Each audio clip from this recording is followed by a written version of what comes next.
nag jàmm ñu jukkal ñu xëyntu ci yëglekaay yi yootul yëglekaay bi tribune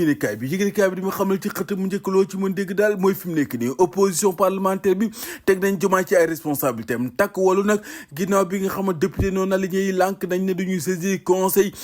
constitutionnel ndeyu saati réew mi opposition bi jëm ci takk walu ñoom it daan nañuy lànk kandaaral la béywul ku leen lànkle ne duñu dem Thierno Alassane Sall ci yëglekaay bi di xam ne daal fi mu nekk nii daal am na loo xamante ni bëgguñ caa soobu loo mënti dégg mooy fi mu nekk nii daal bëgguñu jëm ci li nga xam daal maanaam ay remous yu mën a agiter camp présidentiel bi te it fi mu nekk nii bëgguñoo bokk ci lépp luy indi ay këral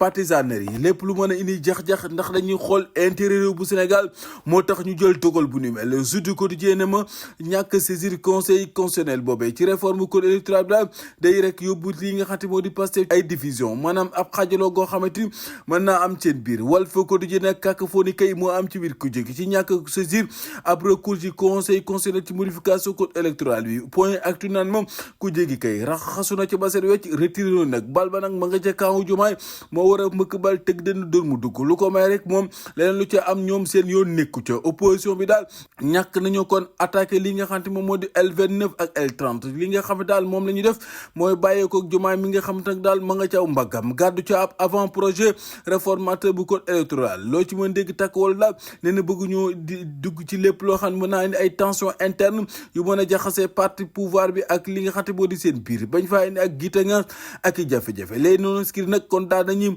bootu ci ginnaaw takk wàllu tey nag fi mu nekk daal loo ci mën dégg réaction Pape Djibril Fall bi ak Amadou Ba tamit daanaka loolee bokk na ci li nga xamante ni associé wuñu ko ndax ñoom ñi tamit dafa mel ne daal boole wuñ leen ci lu ñu mel Vox Populi di ma xamal ne loo ci mën dégg daal cacophonie ak division daal am na ci député yi opposition bi dafa mel ne ñoom la ñuy bañ mu am ca ñee moo mara mujjee am ci ñoom ab xaajaloo coow ko am ci seen biir ci ñàkk rek député yi ñàkk dem ci conseil constitutionnel dabu ci bileb lu waa ak ginnaaw député noonu neskri kon groupe takk wala fi mu nekk ni ñoom aj nañ seenub daanaka lu jëm ci saisir conseil constitutionnel maanaam dañ ko sursuwaale Thierno Alassane Sall daanaka jël prend le sens contraire loo ci mën dégg mooy fi mu nekk ni daal mbir yi mi ngay bëgg a doy waar nee na nous ne renonçons pas à saisir le conseil constitutionnel, c'est un devoir. Les discussions avec les collègues députés sont toujours en cours. Nous invitons les députés de toute obédience à rejoindre l'initiative. Il nous semble essentiel de saisir toute occasion pour écarter une loi manifestement inconstitutionnel Pape Djibril Fall ne defal ndànk loo ci mën dégg étonné wu na dëgg ci attitude député de l'opposition bi moom daal li ñu mel nii jaaxal na ko ndax lu ñu mel daal amu ci dara loo xamante daal saisir nañ ko ci les échos yi di ma xamal ne opposition parlementaire bi daal complètement divisé lañ ko mën a tuddee ndax takk wàllu lànk lañ ne duñ def recours ci Alassane Sall ak Pape Djibril Fall ñoom toujours partant la ñu def impossible pour les non inscrits d'avoir le nombre de voix nécessaires Diomaye face à cette responsabilité historique yor yéen kaay di ma xam ne loo ci mën di dégg daal réforme électorale boobu lan moo tax Pastef nag daal dëgg-dëgg di défendre que ne moom daal moo gën a nekk modèle bu gën a démocratique que Diomaye loolee mooy laaj bi samp dëgg-dëgg ci yëglekaay bi di yor Le Quotidien yëglekaay ma jëma jaaj bi ne am na ay leeral daal yu am ci jamono ji lu soxal ci wàllum kon éclairage jëm ci wàllum Seydou Kane affaire Azer ak AEPO EPC avocat yi nag fi mu nekk ni daal di ñëw dëgg-dëgg ci mbir yooyu direct news def ci direct na loo ci may dégg daal Seydou Kane contre attaque na ak un pool d'avocat bu premier plan fees dell ci wàllu Intermac ak AEPO l'évidence sénégal ne fi mu nekk ni kay défense bu Seydou Kane dem nañ dëgg ci offensive où sont passés les 37 milliards mooy laaj bi samp daal fan la 37 milliards yi jaar loolee mooy laaj bi samp ndax cin bënut fuqut yax ba ca nekkoon ne mes de menteñ ci yëglikaay bi yéen kay fekkaat fa pour avocat yooyu nga xamante jamono ji daal dañuy dénoncer ab complot pour étouffer Lasergate loo ci mën dégg daal ñoom taxaw nañu fa bu fépp ngir nag fas yéene daal indi ay leeral ci biir dossier l'indépendance yéen kay ni Seydou Kane daal contre attaque na jël na ay matuwaayam ak gàngooram lii quotidien naan moom avocat yi Seydou Kane ni kay dëgg-dëgg nag ñu ngay chargé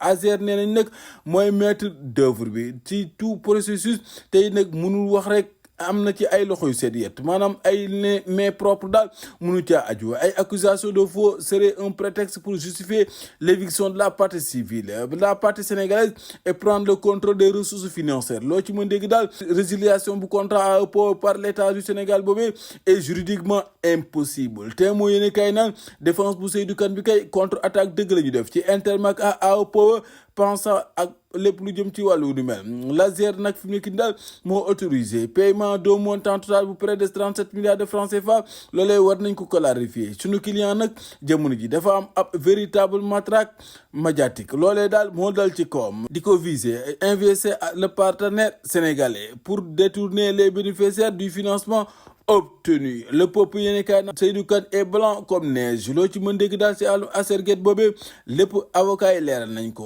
waaye ki ñuy leeral mbiram boobu ñibbi ci këram daal jamono ji mooy Papa Ngagne Ndiaye nouvelle audition bi nga xamante amaatoon na ko fi mu nekk ni daal am na liberté moom mi daal acharnement lañ koy defal wala stress d'état lu ci mën di am daal jàppal ne fi mu nekk nii daal moom Papa Ngagne Ndiaye daal encore koñewaat na te it nag am na ndam Le Quotidien waaw Papa Ngagne ginnaaw audition daal ci sûreté urbaine bu Dakar diglu nañ ko waaye lañ koy toppee nag démb mooy diffusion de fausses nouvelles lañ ko doon digloo waaye ba mu génnee daal nee na mes na menteñ maanaam banañ ko am na afiam Les Échos yéeni kaay naan ma Papa Ngagne Ndiaye kay génn libre ak tête haute maanaam xelam mu dal ak nag daanaka dara newu ci ndoddam ndax fi mu nekk nii daal il reste tout de même à la disposition de la police nee na moom noppi na heure biñ ko soxloo convoqué woon nañ ko démb waaye biñ ko digloo xam nañ ni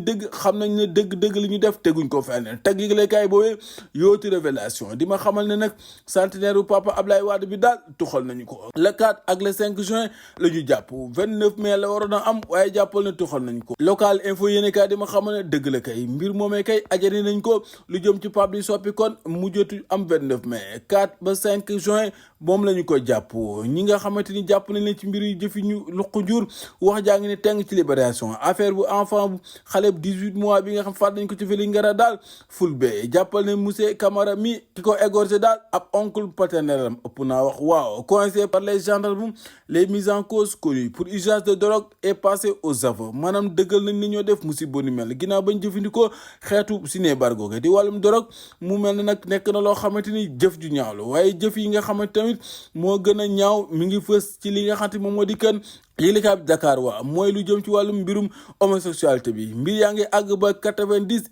interpellation ëpp naa wax ci li nga xamante daal moo jëm ci sage-femme yi nga xamante daal ñi ngi cri seen ras-le-bol maanaam seen naqaru xol Bigué Ba Mbodj di relationnel de la situation préoccupante bi nga xamante ni moo am dëgg fii ci réew bu Sénégal ñoom ñi nga xamante daal ay jàmbaar yi fàkk tëdd la ñi ngi ci ay jafe-jafe yoo xamante ni am nañ ko recrutement boo xamante ni bu précaire la ak condition de travail difficile yi ñuy am te ñoom ñii de ku judd ñoo la rewle jàmbaar dëgg lañ te ñi ngi leen di seetaan ñi nga xamante daal dañ leen a seetaan tamit jàppal ne fi mu nekk nii daal mooy ñii di ambassadeur bu États-Unis ñoo seetaan ci wàllum coupe du monde 2026 bi juróom-benn ci ay responsable de la fédération de football lankal nañ leen seenu dem ci États-Unis bokk na ci seen biir Amadou Kane 80 vice-président fédération sénégalaise bu football Moussa Mbaye président bu Stade de Mbour et Modou Fall président AS Pikine les raisons nag évoqué nañ ko par les autorités américaines ci Dakar lu ci mën di dégg daal ginnaaw bu ñu saisiré observateur mu mel ne ko ñoom daal lànk nañ ne seenum réew daal kenn du fa dugg ngeen toog seenum réew États-Unis moomu nit ñi mën nañ rek ñoom ku dem ñu dàq la teguñ ko fenn laa la wax toog leen ci réew mi bàyyi leen ak seenum réew ñu wax xam astafurlah sax nañu tëj ñu yendu jàmm